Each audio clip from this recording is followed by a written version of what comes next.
Assalamualaikum warahmatullahi wabarakatuh. Di sini saya ingin menjelaskan tentang aplikasi saya yang berjudul Inventaris Aset dan yang terdapat ketentuan berikut itu data master. Saya menggunakan data aset dan data ruang. Lalu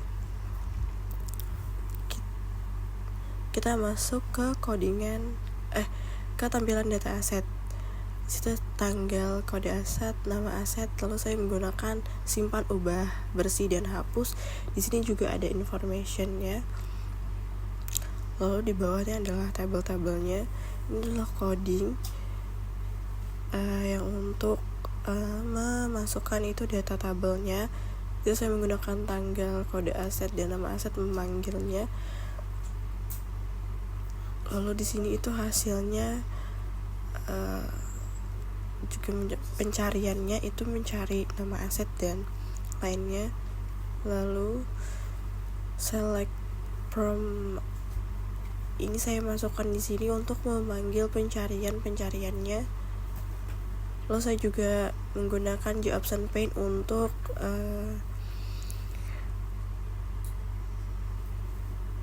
update aset dan lain-lainnya.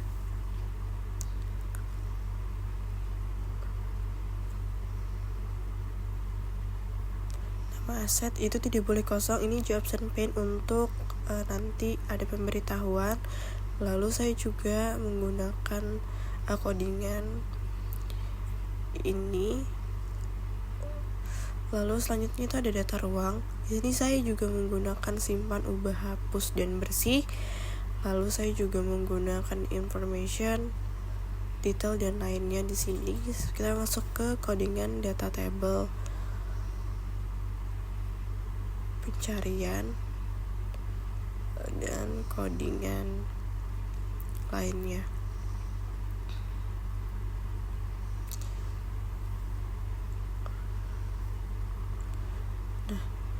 Lalu kita masuk ke transaksi atau minimal satu tabel transaksi. Saya menggunakan 2 aset masuk dan aset keluar untuk transaksinya. Lalu kita masuk ke aset masuk terlebih dahulu. Itu saya menggunakan tanggal, ID aset masuk, penerima kode aset, nama aset, dan key dan keterangan, tambah item, ubah, simpan, hapus, bersih, dan print. Saya juga menggunakan information lagi dan menggunakan ada title untuk pencarian ruang dan lain-lainnya.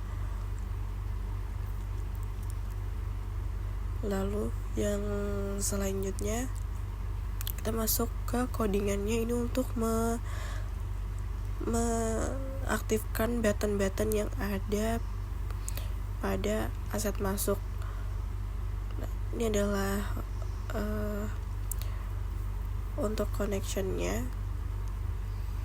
Ini adalah codingan untuk memanggil data table 1, data table 2, dan data table 3. Itu saya menggunakan kode aset, nama aset, lalu ada kode ruang, lalu ada pencarian. Sini ada pencarian untuk mencari asetnya. Lalu ada codingan untuk menyimpan. Ini menyimpan data-data yang ada. Itu untuk menambah. Ini button hapus untuk hapus, codingan untuk menghapus. Lalu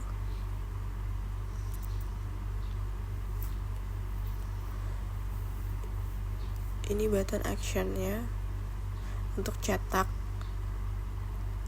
Nah, lalu kita masuk ke aset transaksi keluar seperti ini.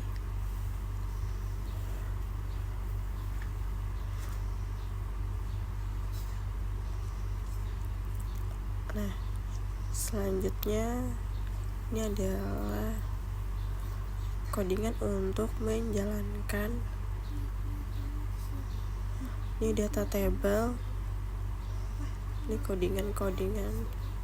Lalu untuk laporan, saya menggunakan terdapat minimal 2 laporan. Saya menggunakan laporan ini adalah laporan aset masuk dan laporan aset keluar.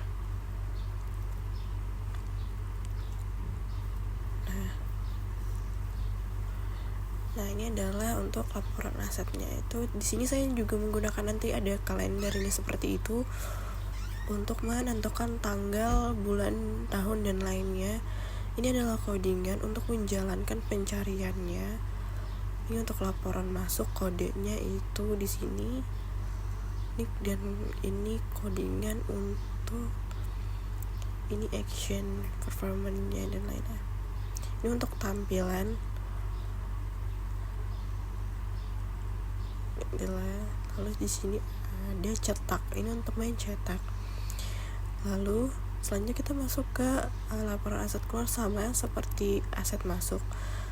Nah, ini adalah codingan untuk aset keluar. Itu kurang lebih sama codingannya seperti yang masuk, cuman bedanya di keluar dan masuk saja. Nah, ini adalah form untuk login. Ini codingan untuk login, itu masukkan username, password, lalu ada nanti jawab pen untuk selamat datang, jawab pen lagi untuk apa salah dan gagal dan lain-lainnya. Lalu kita run. Nah, kita masukkan dulu login admin, login. Nah, ini master data aset dan data ruang, transaksi aset data dan aset masuk, laporan aset masuk dan laporan aset keluar. Yang pertama itu data masuk, data aset. Nah, ini untuk kode aset, kipas angin, keterangan itu diubah, tombolnya berjalan.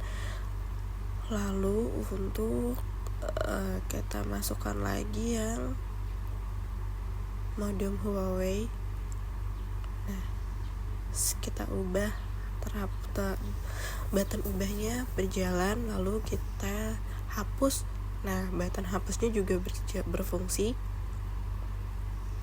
Ini kita cari itu adalah AC, lalu muncul, nah modem muncul, semuanya berjalan. Lalu aset data ruang. Nah, nama ruang customer service kita simpan.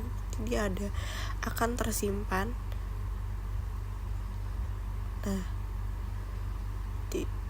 Nah, ruang customer service. Nah, seperti ini. Lalu di sini VC Office 5 kita tambah. Nah, kita tambahkan itu adalah kita masukkan kode aset lagi, nama aset lagi dan lainnya. Kita simpan. Nah, itu ada ID aset, transaksi keluar,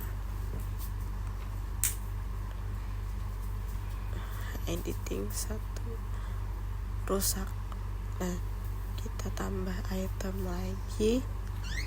Dan selanjutnya kita klik laporan aset masuk. Nah, di sini saya menggunakan kalender seperti ini agar lebih mudah. Seperti itu, kita masukkan tanggal 9 di sini. Nah, kita tambahkan item, lalu kita masukkan ke aset masuk di tanggal 9. Nah, itu tersimpan. Lalu yang selanjutnya itu ini. Nah, laporan ke aset keluar kita. Nah, ada muncul itu barang yang rusak. Sekian penjelasan dari saya. Assalamualaikum warahmatullahi wabarakatuh.